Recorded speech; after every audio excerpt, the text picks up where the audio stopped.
తిరుపతిలో జరిగిన ఘటన దురదృష్టకరమని డిప్యూటీ సీఎం పవన్ కళ్యాణ్ అన్నారు. ఎంతో నమ్మకంతో తిరుపతికి వచ్చిన భక్తులు ప్రాణాలు కోల్పోవడం బాధాకరమన్నారు. శ్రీవారి భక్తులను క్షమాపణ కోరుతున్నామన్నారు.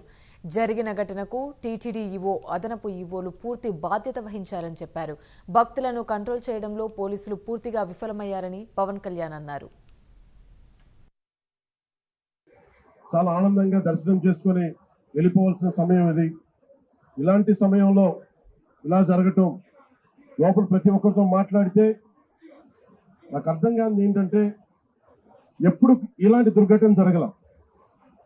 కేవలం ఇది ప్రతి చోట వినిపిస్తుంది, క్రౌడ్ మేనేజ్మెంట్ సరిగ్గా జరగలేదు అని. ముఖ్యంగా ఆడవారికి నలిగిపోవడానికి ప్రత్యేకించి చాలా సేఫ్ ప్లేస్ ఇది. మిగతా మనకి టికెట్లు ఇచ్చే చోట కంటే కూడా ఇది క్షేమం అని చెప్పి అందరూ ఎక్కువ మంది మహిళా భక్తురాలు ఇక్కడికి వచ్చారు.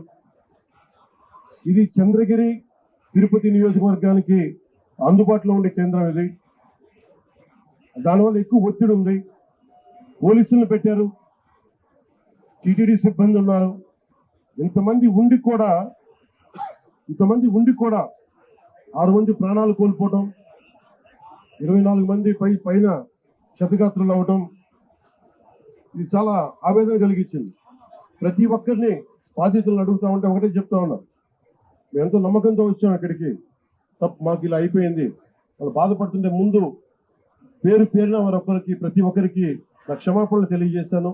దీనికి బాధ్యులైన వారిని ఖచ్చితంగా వారికి బాధ్యత తీసుకొని వారికి ఎలాంటిది పడాలో అది శిక్ష ఉంటామా, చర్యలు ఉంటాయి ఖచ్చితంగా.